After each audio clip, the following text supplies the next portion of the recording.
Assalamualaikum warahmatullahi wabarakatuh. Sahabat muslim yang dirahmati Allah subhanahu wa ta'ala, kita semua pasti pernah merasa kenapa ya doa saya tidak pernah terkabul. Pikiran seperti itu wajar saja, tetapi tetap jangan pernah goyah dan selalu percaya bahwa Allah subhanahu wa ta'ala akan mendengar serta mengabulkan doa-doa yang kalian panjatkan suatu saat nanti. Kalian juga jangan pernah menduakannya, karena selalu berpikir doanya tidak pernah dikabulkan. Jika merasa belum dikabulkan, maka bersabarlah.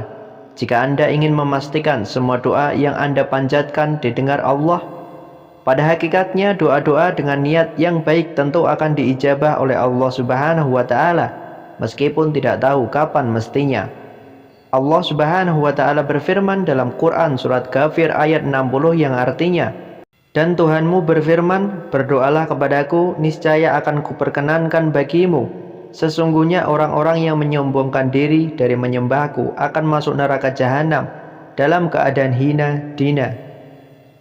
Doa adalah cara seorang hamba memohon kepada Allah subhanahu wa ta'ala agar terpenuhi segala hajat dan keinginannya.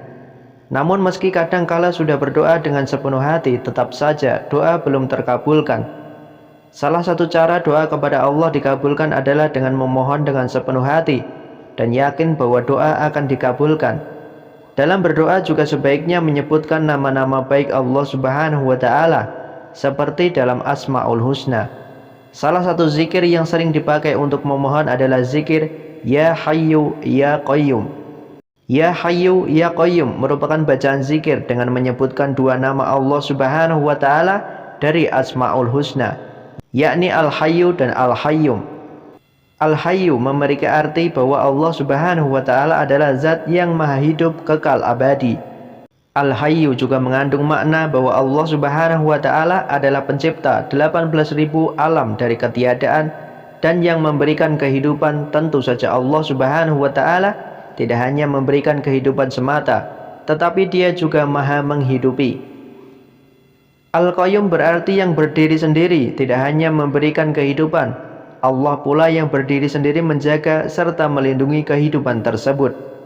Dari penjelasan tersebut tidak hanya menunjukkan keindahan Asma'ul Husna, Ya Hayyu Ya Qayyum, melainkan juga menunjukkan betapa dalamnya makna kedua nama Allah tersebut. Ada beberapa zikir dan doa yang menggunakan nama Allah, Al-Hayyu Al-Qayyum. Pertama, mintalah dengan nama Allah yang agung, Al-Hayyu dan Al-Qayyum dalam doa. Dari Anas, ia pernah bersama Rasulullah SAW yang dalam keadaan duduk, lantas ada seseorang yang sholat, kemudian ia berdoa, Allahumma ini as'aluka bi anna lakal hamda, la ilaha illa anta al-manan, badius samawati wal ar, ya zal jalali wal ikram, ya Hayyu Ya Qayyum. Yang artinya, ya Allah, aku meminta padamu karena segala puji hanya untukmu. Tidak ada sesembahan yang berhak disembah kecuali Engkau, yang banyak memberi karunia, yang menciptakan langit dan bumi. Wahai Allah yang maha mulia dan penuh kemuliaan, Ya Hayyu Ya Qayyum, yang maha hidup dan tidak bergantung pada makhluknya. Kemudian Nabi SAW bersabda, sungguh ia telah berdoa pada Allah dengan nama yang agung, di mana siapa yang berdoa dengan nama tersebut maka akan diijabahi, dan jika diminta dengan nama tersebut maka Allah akan beri. Hadis riwayat Abu Daud dan An-Nasai. Al-Hafiz Abu Tahir mengatakan bahwa sanad hadis ini sahih.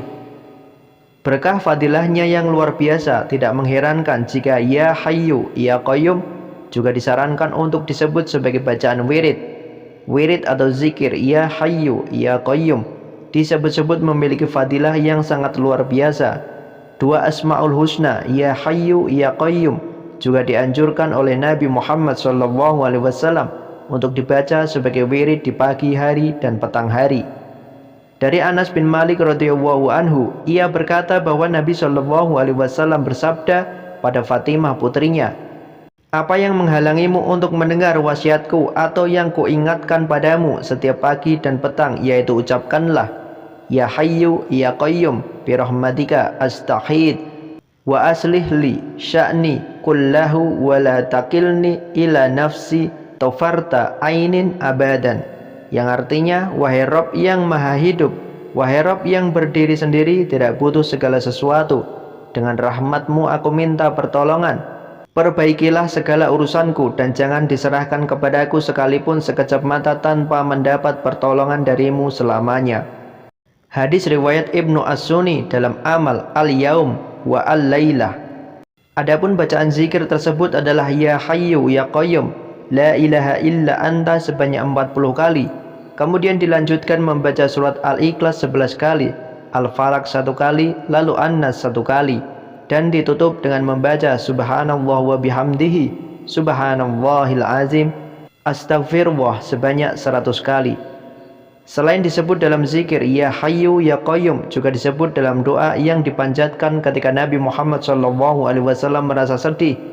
Dari Anas bin Malik ia berkata, Nabi SAW ketika dapat masalah berat, beliau membaca Ya Hayyu Ya Qayyum birahmatika astaghith. Artinya, wahai Rabb yang maha hidup, wahai Rabb yang berdiri sendiri, tidak butuh segala sesuatu, dengan rahmat-Mu aku minta pertolongan. Hadis riwayat Tirmizi. Al-Hafiz Abu Tahir mengatakan bahwa hadis ini hasan.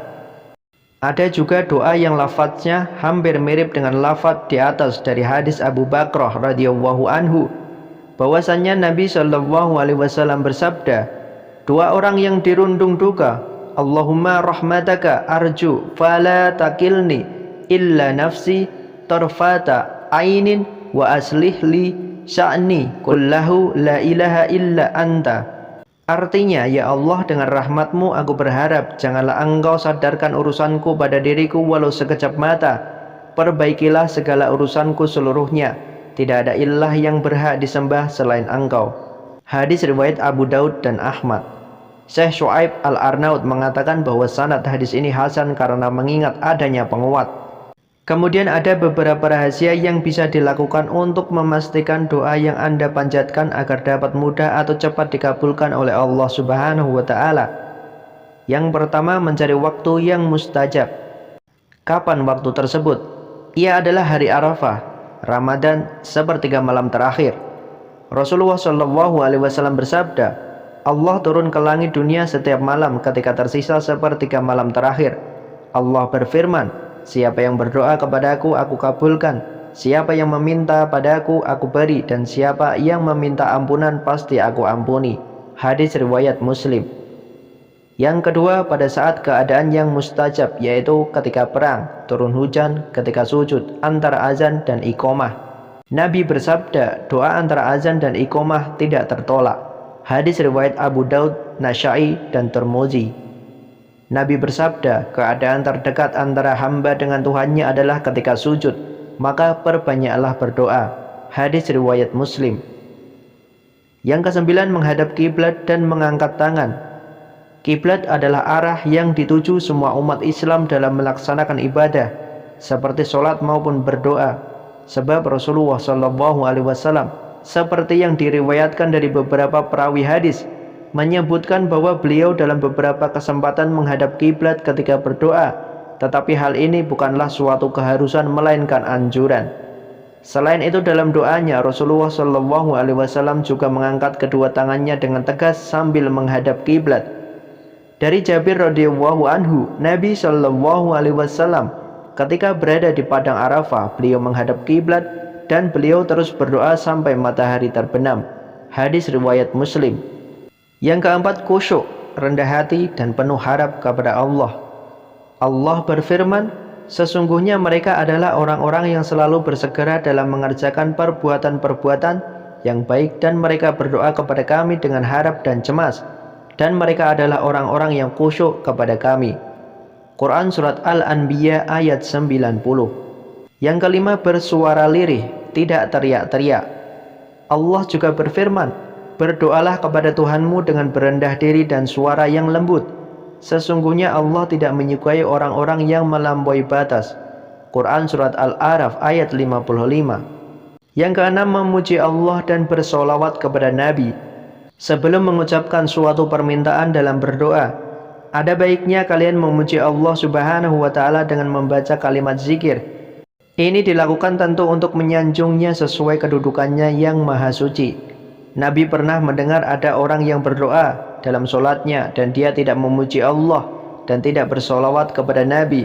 Kemudian beliau bersabda, orang ini terburu-buru. Kemudian beliau bersabda, apabila kalian berdoa, hendaknya dia memulai dengan memuji dan mengagungkan Allah.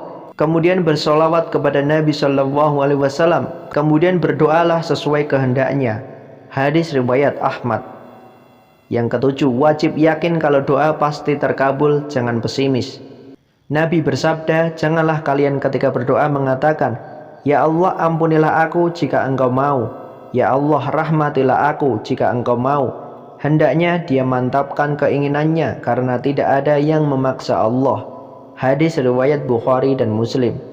Itulah rahasia-rahasia yang mesti kita ketahui agar semua doa yang dipanjatkan segera dikabulkan oleh Allah Subhanahu wa taala. Amin ya rabbal alamin. Wallahu a'lam bishawab. Semoga bermanfaat. Wassalamualaikum warahmatullahi wabarakatuh.